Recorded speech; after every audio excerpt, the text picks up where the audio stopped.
everybody, and welcome back to some more Create to Mechanism. Today, we are finally going to be starting Chapter 7, as, like I had promised, I completed Chapter 6 in between episodes. And for those of you who don't know, the reason why, it was math. What we needed to do was we needed to get ourselves these castings. We got these from individual brass sheets, which I was then able to make into a multitude of these casts. Then we need to get a certain fluid in there.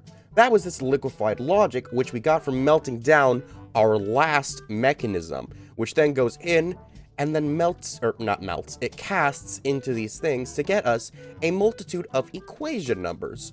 Those things are then brought to various drawers. I have them up here for the number ones for a process that we will get into in a second, but I have them all being brought over here so that way we can then get ourselves other numbers that were not a part of the cast. And we also have an equation to divide by 0, which for those of you who know math, know that causes problems. It doesn't explode though. Instead, it creates this little thing right here, which I have no idea how to pronounce that, but it is how we get ourselves our next casing, which is used to make ourselves our next whole machine. As for where the rest of the numbers are going over here, these things are going into a tinker smelter, which are then being melted down and mixed into a liquefied computation matrix, which I then send out into this cast with a crystalline matrix, which doesn't get used up, and get myself a computation matrix. Then we can head over to here with the next machine automation and then send these through, which gets us our next mechanism. Mixing those cubes as well as another chromatic resonator, we got the next machine and completed the chapter. Now, that being said, this all really would still be massively tedious if I didn't do something for the calculation mechanism, which was something I should have done ages ago. But I actually decided to actively automate a lot of the earlier stuff to get the mechanisms, because I had them partially automated, but not fully automated. It was all a huge process, and I even set up laser I/O. That way I could have these pipes going quicker, because it was pretty slow. When I had these all automated, not every item was being able to get into quick enough with the cables I had before. So I switched it out with laser I/O, and it was very, very easy. So yes, we have been busy, and I have been waiting for a long time to say this, but we have finally reached the point without all the tedious grinding. Are you sure about that? Now that all of that is out of the way, which took a little longer than I would have liked it to, our first order of business today to start Chapter 7 is to check this thing off. There we go.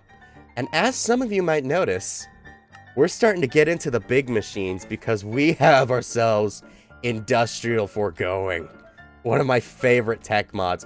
Here we go. So, the first thing that we're going to need to make from this thing is going to be the fluid extractor, or as I like to call it, the tree milker. But, for us to get that, it's a little bit of a different recipe. Now, there's a few things here, but the main importance that I have noticed is that I need an elite crafting table. I only have this one, which is the advanced crafting table. I have not made this one yet.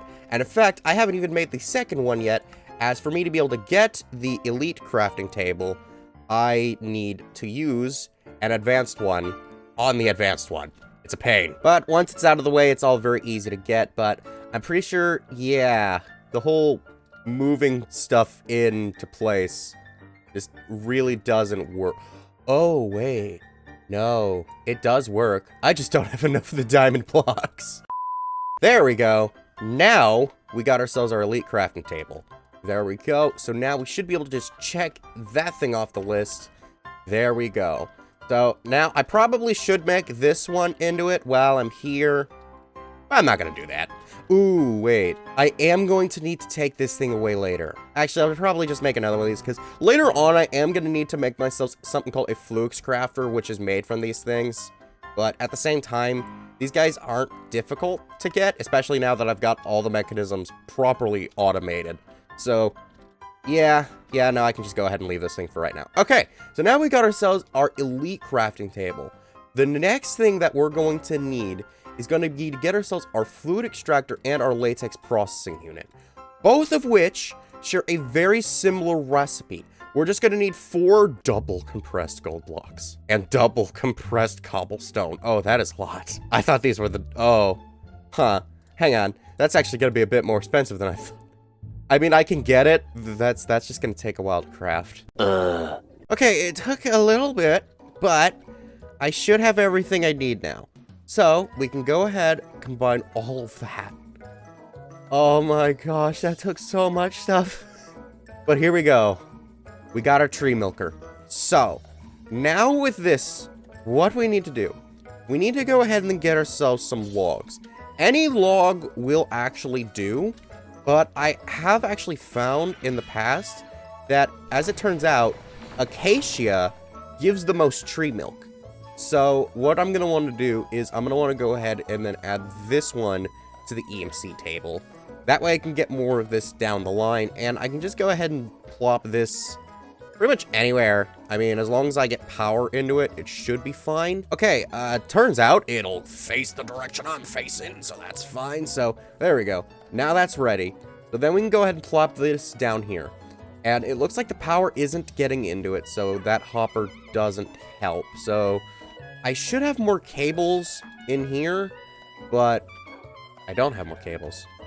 I know I had cables. Where'd they go? Ah, here they are. Okay, so we're going to want to go ahead and pipe this up to here. And the reason for that is with power, this does go quicker. And I believe it actually also triples the output. Yeah, tripled when powered.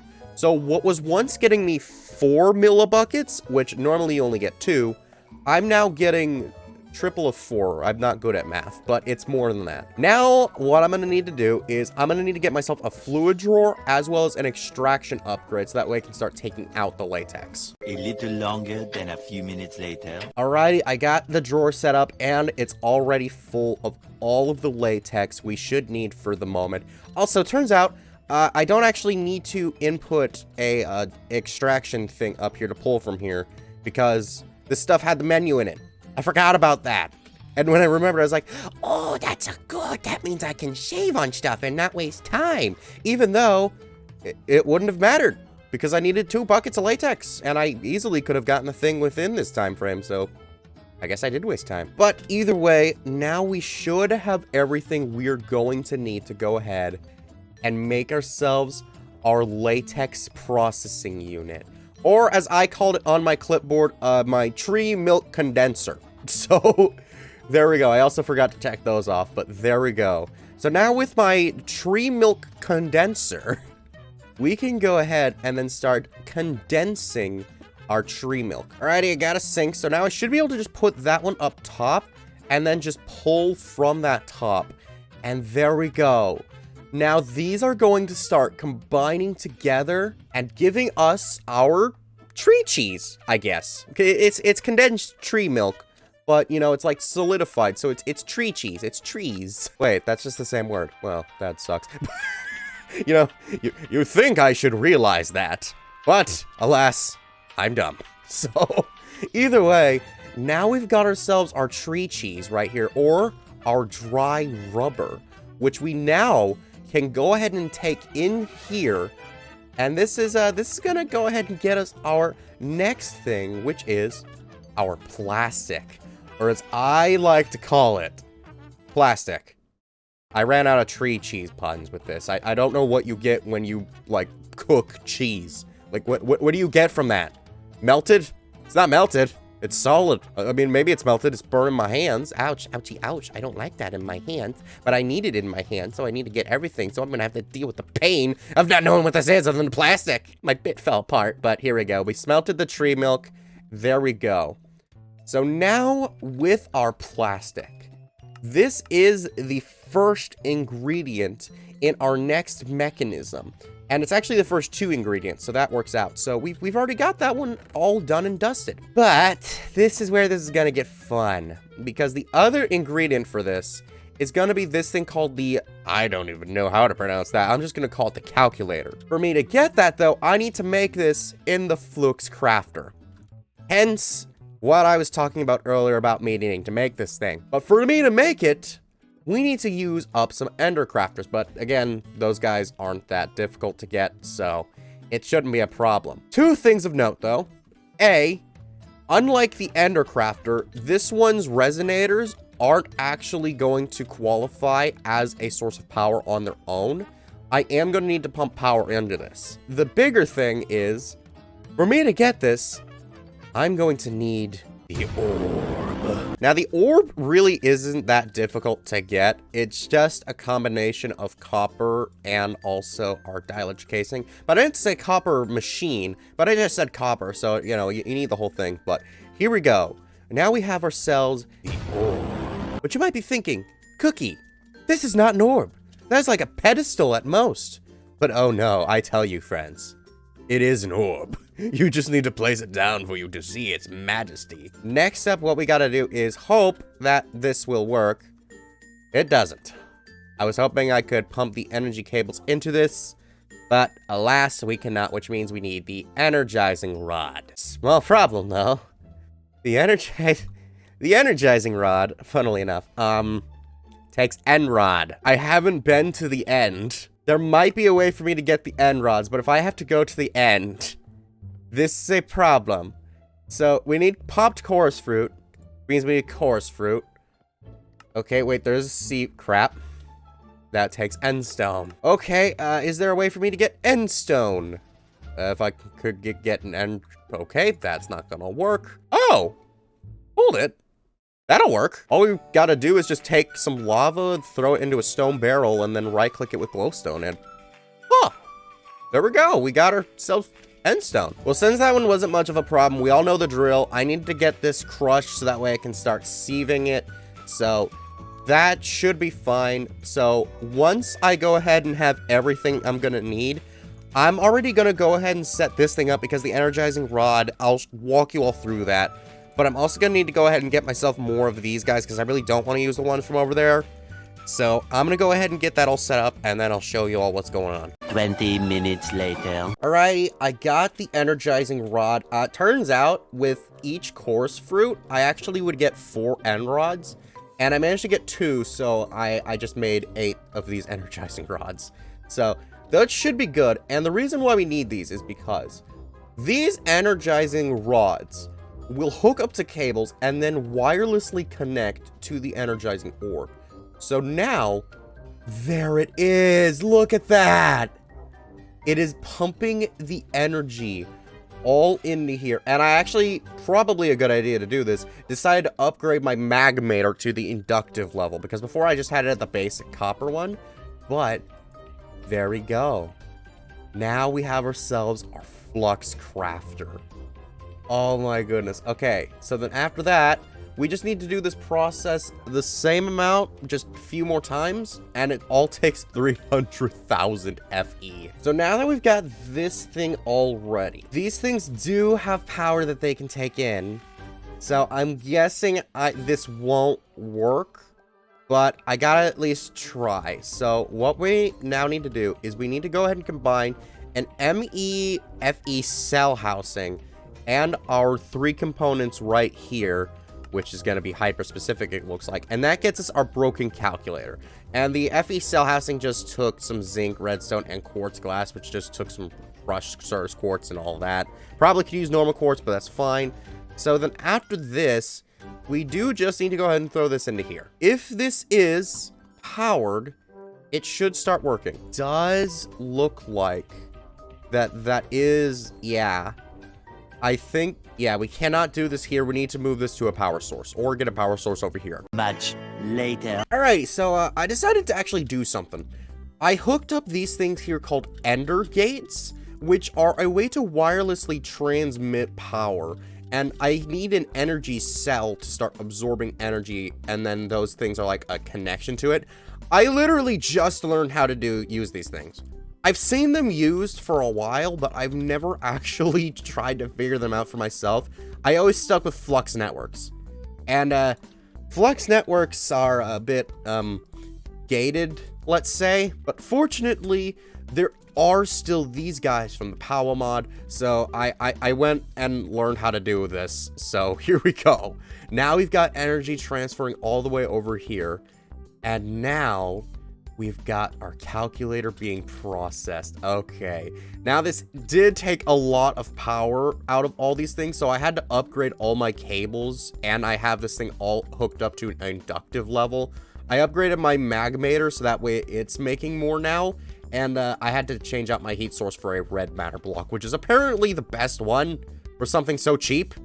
I've had things that are infinitely harder to get than red matter, and this is just the best melting speed. It should be done now, and yep, here it is. We've got the Fibonacci calculator. That's just what we're gonna call it. So now, that is the orb, the rods, the flux crafter and alternators, and the calculator all made. All that is left for me to do is to expand this thing once again. And then we get ourselves the level 7 mechanism. An infinitely easier process than getting the level 6. You get the idea. Alrighty, it's the moment of truth. Here we go. I've got all of these guys filled up with the plastic. It took me a little bit though, because the plastic generation, it is a little slow. I am going to need to get more fluid extractors because you can't have more than one on a single log, but these things are pretty expensive, so I'm just going to go ahead and, like, do that whole thing off screen. Actually, with my ender gates now, though, I actually could just move that whole thing so it can be out of the way, so, you know, that's cool. But no more of that. We just need to go ahead and start sending these guys through. That way, we're gonna want 8. Actually, I only put it in enough for 8, so I can just leave these guys until it stops, because, yeah, around there, actually. So, there we go. Now we got that, and then, last but not least, we send these guys through. Takes back on kind of the look from back over here somehow. I don't know how we got back over to here, but this is fine. We now have ourselves an integrated mechanism. Oh, it's beautiful. And then next, I already know, don't I? It takes plastic. Okay, well, do I have... Oh, I do have another rubber. Yes, there we go. Okay, so we can go ahead and get that smelting. Gonna need to go ahead and grab myself a log, and then once this is done, we can go ahead and combine these guys, getting ourselves our next casing, and then finally combining it with our mechanisms and getting our integrated machine. Finishing chapter 7. Oh my gosh, why was this easier than chapter 6? Dude. I think I have a good idea as to why this was easier than chapter 6. It's because I decided to actually automate all the crap so that way I could do chapter 6.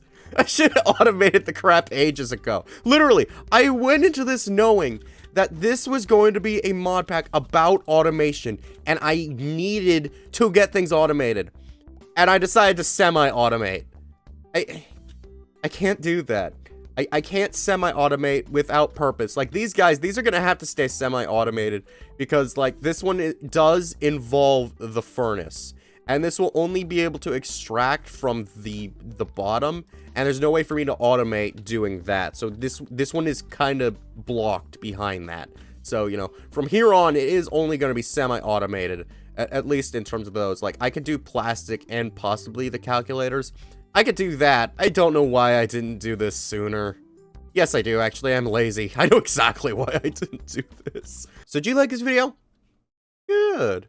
Then be sure to check out our last Creative Mechanism video where we got ourselves the Angel Ring for creative flight. Bye-bye!